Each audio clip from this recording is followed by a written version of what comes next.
Hey guys, this is Dr. Hub. In case you haven't subscribed, please do subscribe for updates.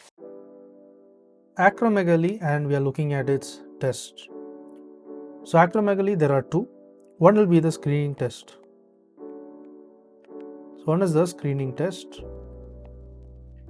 So the screening test, there's a single best test for the diagnosis of acromegaly.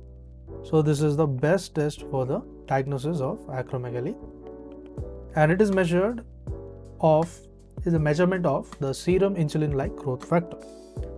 So IGF is insulin-like growth factor 1, and a normal serum IGF-1 concentration is a strong evidence that the patient does not have acromegaly. So this, if it is positive, that a normal serum IGF concentration, so if this is positive if it is in the normal range, this is considered as not having acromegaly. So if this is in the normal range, it means the human is normal and there is no presence of acromegaly. Next is the confirmatory test. How do you confirm this?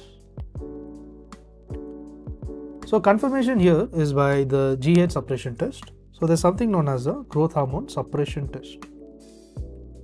So what is meant by the GH suppression test? So in GH suppression test, there is a 75 gram of oral glucose. So it gives 75 gram, and this is nothing but of the oral glucose.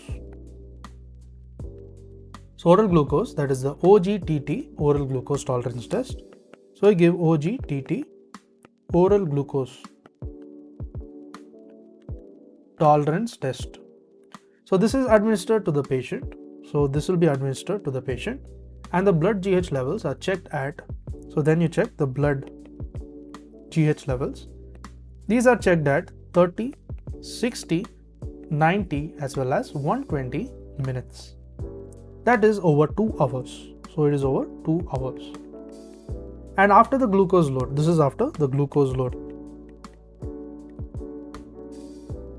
So normally the glucose suppresses GH.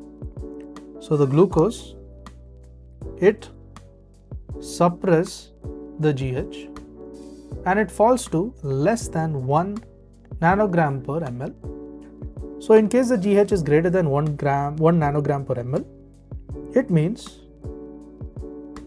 so if the GH is greater than 1 nanogram per ml, this means that it is diagnostic of the acromegaly.